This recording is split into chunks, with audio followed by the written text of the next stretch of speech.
Métro, boulot, gynéco. Le micro des gynécos, les podcasts de la GOF.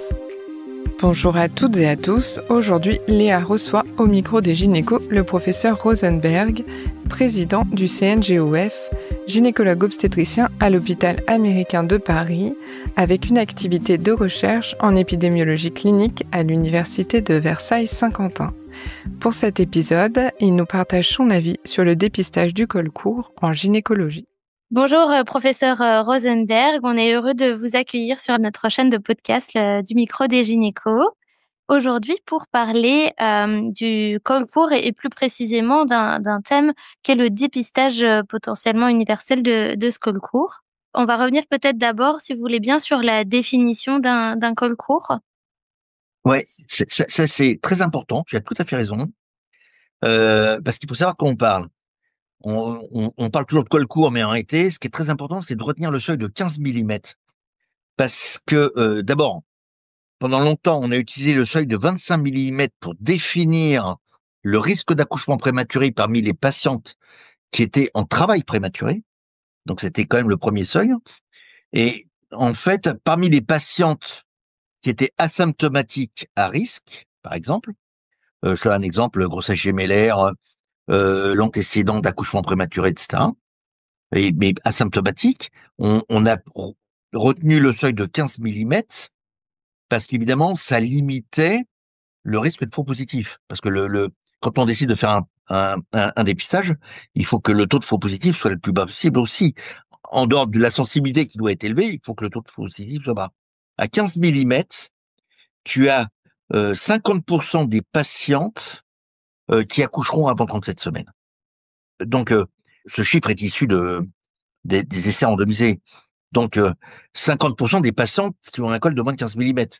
Mais malheureusement, petite parenthèse, la majorité des patientes qui accoucheront prématurément auront un col qui sera plus long que 15 millimètres.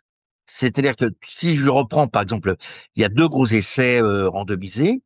Tu as celui de Nicolaides, qui était le dernier auteur, et puis de Romero.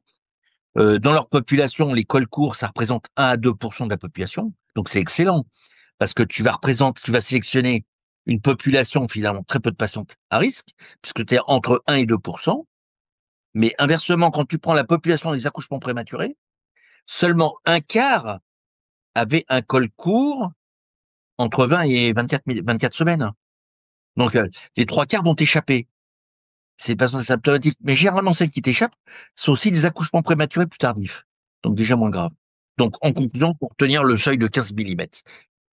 Donc dépistage universel, c'est-à-dire une patiente qui est asymptomatique, d'une grossesse unique et sans antécédents obstétricaux d'accouchement prématuré. C'est la patiente lambda. Quand je dis dépistage universel, en fait, tu as raison, ça inclut malgré tout, par définition, c'est tout le monde.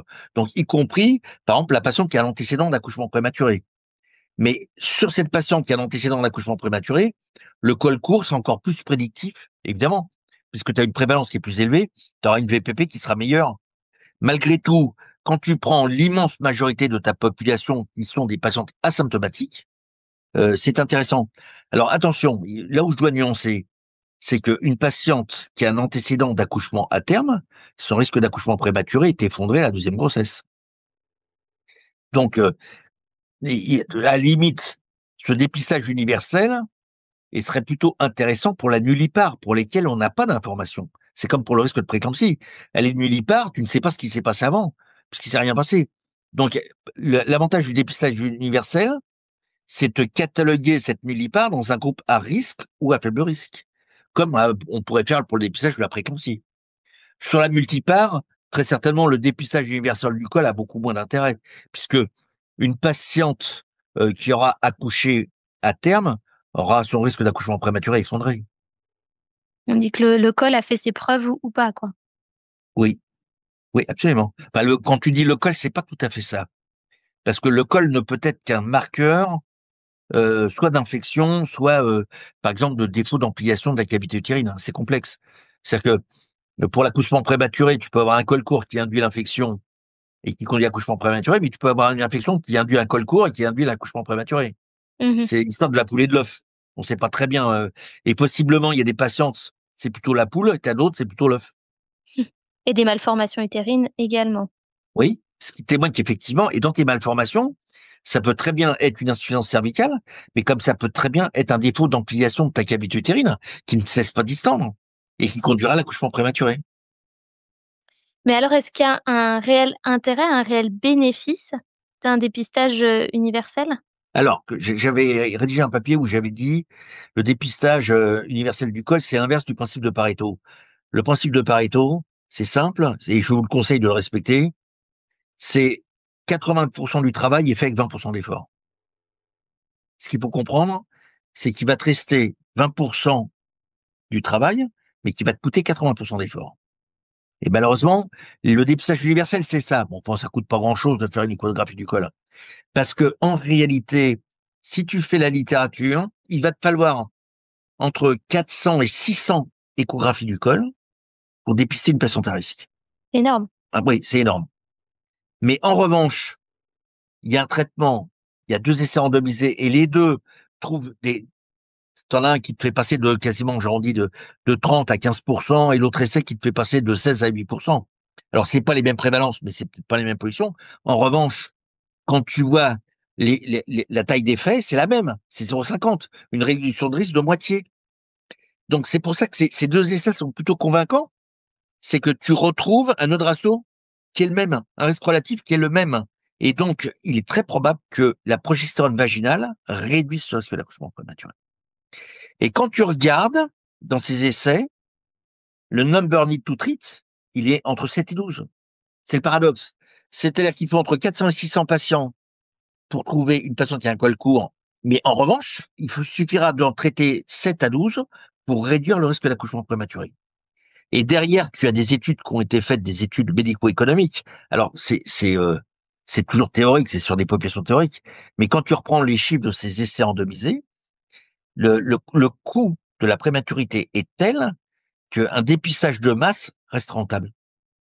Donc, tu as l'outil pour dépister, même si c'est qu'une fraction de ces patients qui vont accoucher prématurément, c'est le col court, 15 mm. Tu as un traitement, c'est la progestérone vaginale, et tu es médico-économiquement efficace. Alors, en revanche, que les choses soient claires, le cerclage est inutile et le PCR ne marche pas non plus. Donc vraiment, s'il y a un traitement, c'est la progestérone vaginale. Et la progestérone, elle peut se mettre à n'importe quel terme?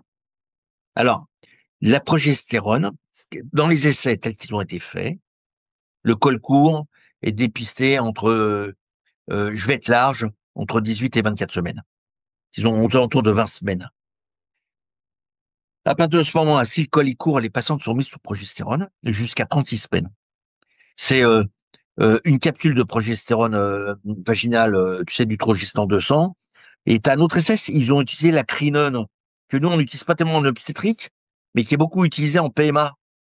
C'est le gel vaginal t'as 90 mg de progestérone dedans, mais les 2 essais sont positifs. Donc, la dose exacte, on ne la connaît pas. On sait qu'en tout cas, a priori, la crinone, ça marche, l'utrogestan, ça marche.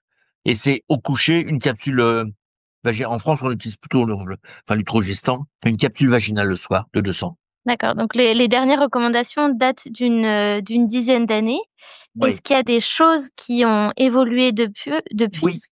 Ben oui, parce que justement, alors ce qui est très intéressant, c'est que tu as 2 études, dont une qui est en France, qui a été faite par dans le sud-est de la France, qui est l'équipe de Marseille, où ils ont encouragé le dépistage de la prématurité, le dépistage universel, et avec le col à 15 mm.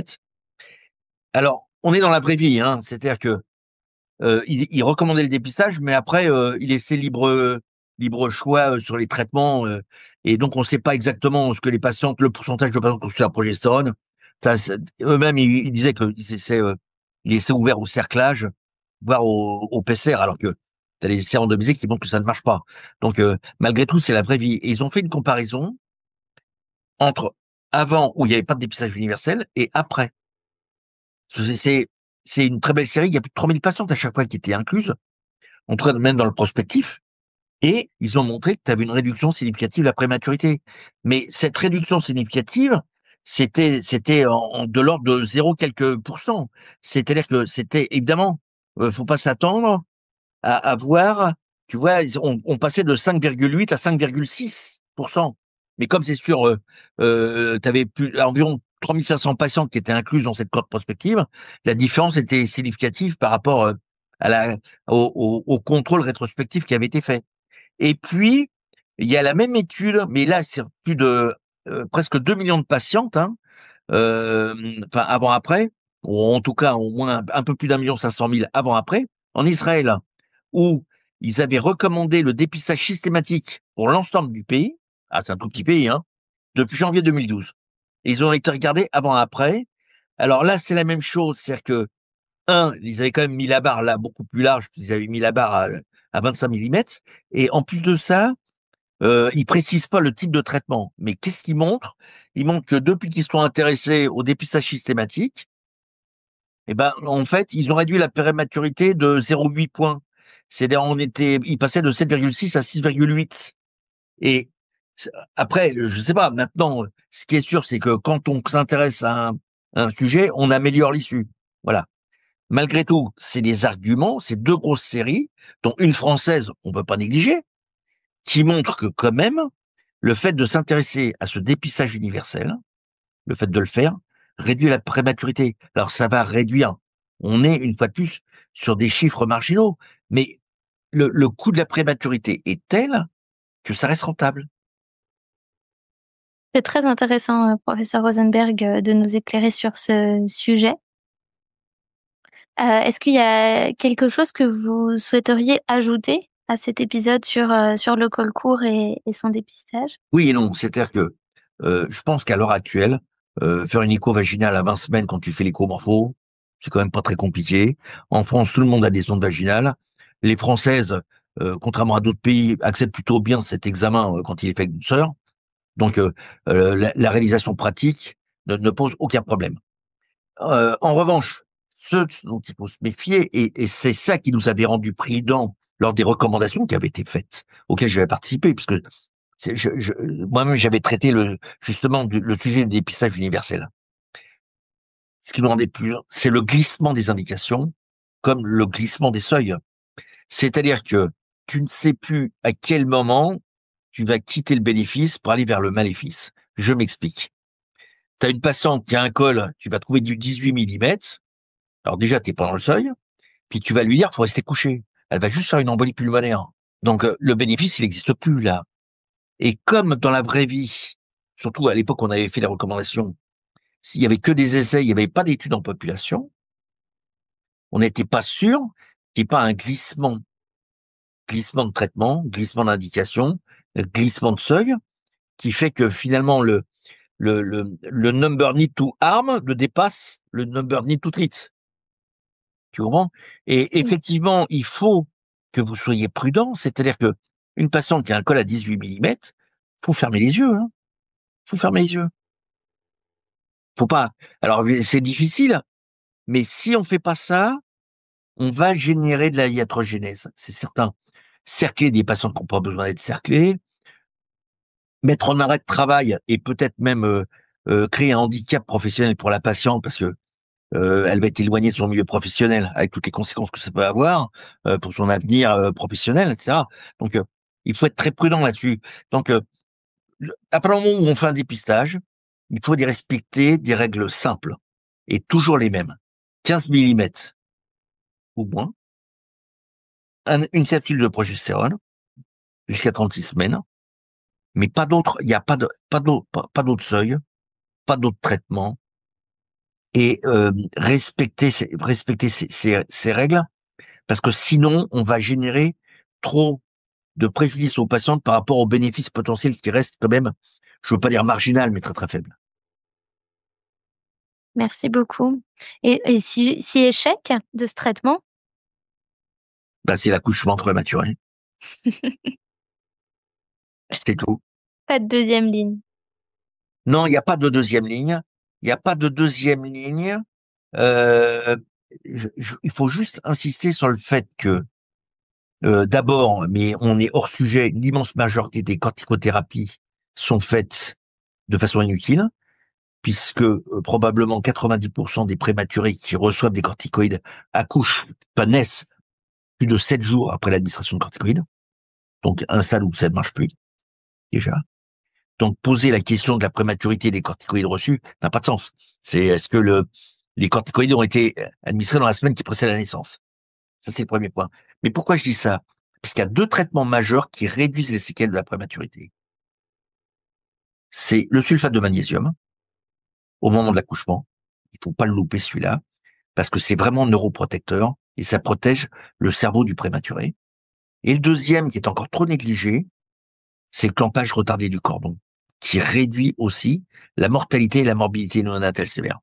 Donc, malgré tout, on a quand même des choses à faire qui, malheureusement, ne sont pas, je dirais, utilisées de façon universelle. Et c'est un tort, parce qu'effectivement, c'est les seuls traitements de deuxième ligne qu'on a. C'est la prise en charge au moment de l'accouchement, ou le fait de faire du sulfate de magnésium intraveineux, le fait de faire un clampage retardé du cordon, pour protéger le prématuré. Très intéressant, merci beaucoup. Avec plaisir. Merci à tous de nous avoir écoutés aujourd'hui. Rendez-vous la semaine prochaine pour un nouvel épisode. Si des ressources ont été partagées par notre invité, vous les retrouverez dans la description. N'oubliez pas de vous abonner à la chaîne, de lui accorder 5 étoiles et pourquoi pas d'en parler autour de vous. Et si vous avez des idées de thèmes ou d'orateurs que vous aimeriez entendre, partagez-les avec nous car cette chaîne, c'est avant tout la vôtre. Métro, boulot, gynéco.